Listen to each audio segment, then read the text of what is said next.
This just in, Bitcoin drops as low as $46,000, but has since recovered up to $54,000 as of a few minutes ago. Does this spell the end of Bitcoin? Is it going to zero?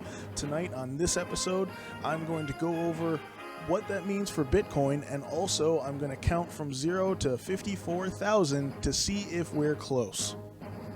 Also just in, is GameStop dead yet? Is it still going on? What is going on with Wall Street bets? And today, I'm going to speak with a man who took out an entire mortgage on his house to buy GameStop stock.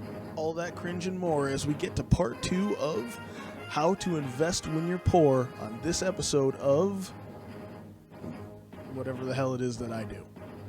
Yeah, let's get to it. Step 3, this is the fun one. I get this one a lot. Everybody just messages me to ask me, what's a buy? What do I buy?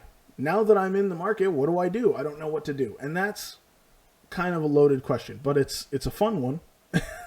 And the best way that I can explain it is to say, look for things that you at least understand. So you want to invest in a company. Do you use their product? Have you ever used their product?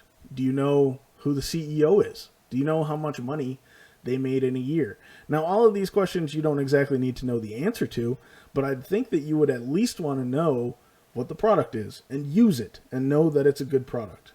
That should probably be a good thing to do. Because think about it. Let's say your buddy comes up to you and he says, hey, give me your fucking money! Insert name here, person.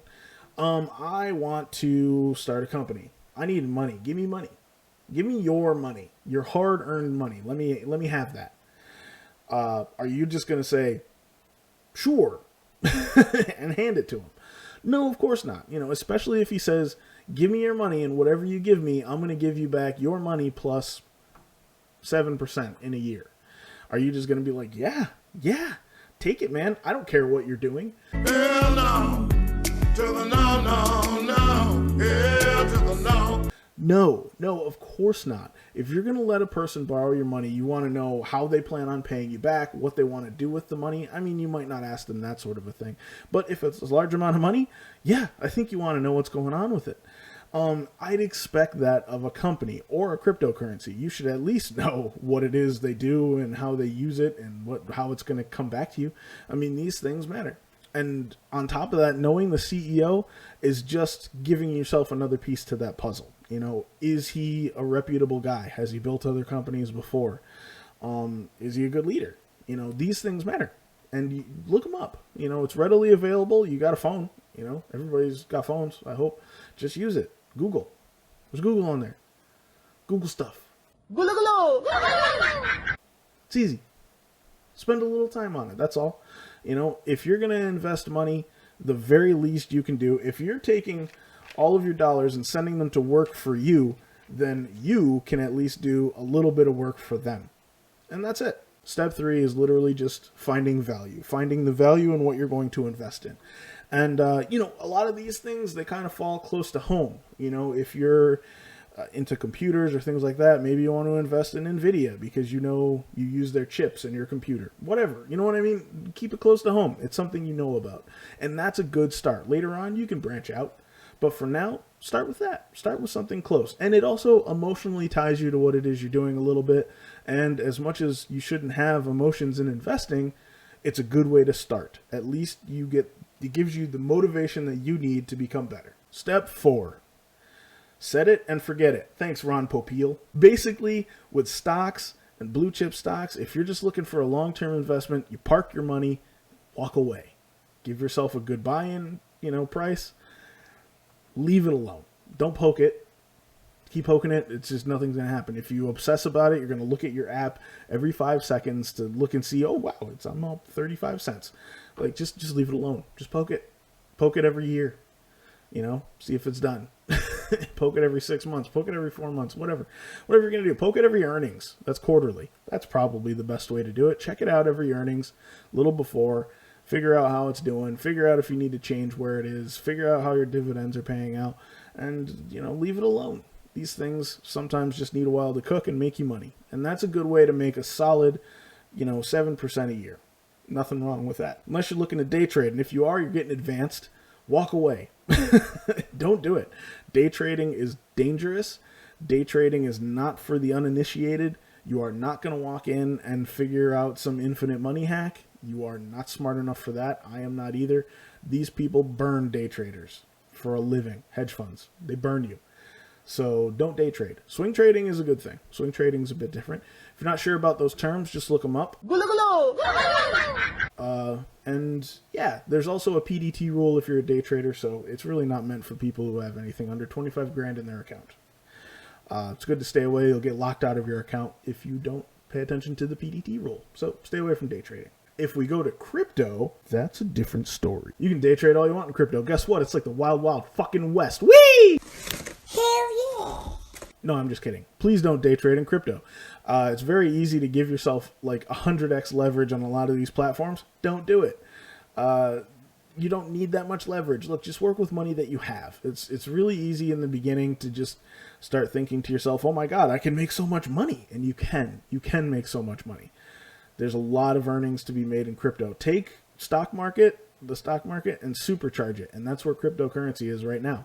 I mean, you can make yourself, if you make yourself 20% on the stock market in a week, then you're doing insanely well. You make 20% on crypto, it's a Monday. Hello, I like money. What inspired you to build a second Krusty Krab right next door to the original? Money. Nobody cares. You know, these things jump up 100%, they'll drop 70. You have to pay attention. Crypto is like the deep end of the pool. You're in with the sharks. You're not tiptoeing your feet in the shallow area. Crypto is in the deep end, and you know, we got whales with teeth and lasers on their back. So pay attention. So basically that's the crypto part of step 4. You can't just set it and forget it. You got to watch that shit like a hawk. You might lose your money in like an hour. So it's a big thing. It's a big deal. But you could also make yourself a fortune too. I got a buddy who just told me he had 21 Bitcoin a while ago. You know how much that is now? It's over $1 million. As of today, he would have had over $1 million. Jesus Christ.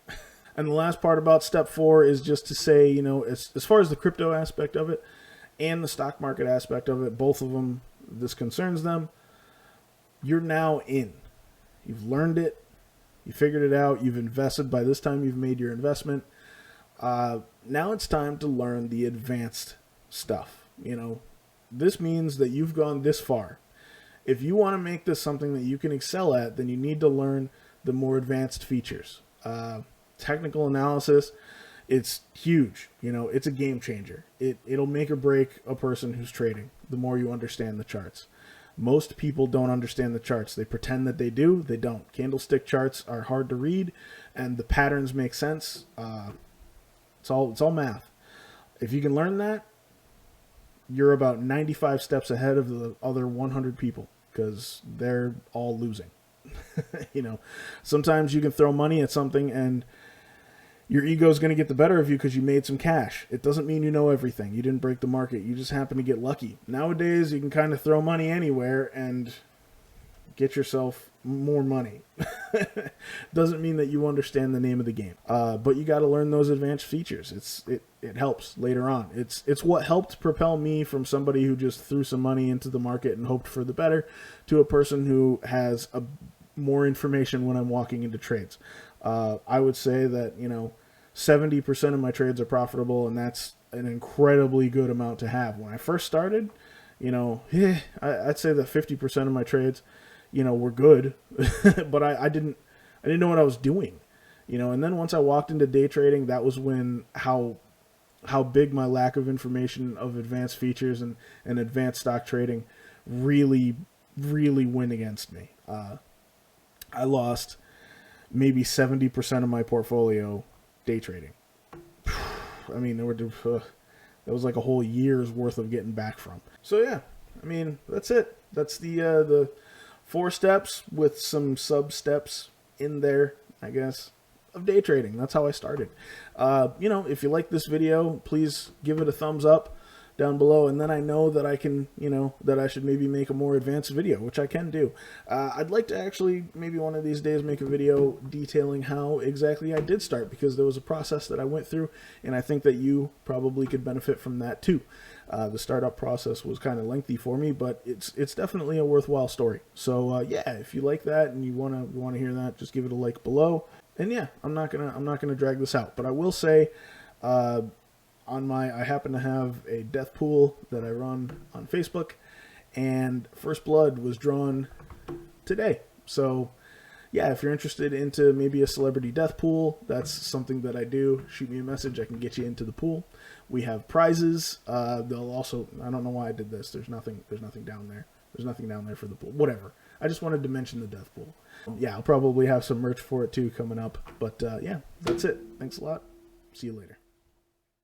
Can you characterize everything that the Fed has done this past week as essentially flooding the system with money? Yes, exactly. And there's no end to your ability to do that? There is no end to our ability to do that.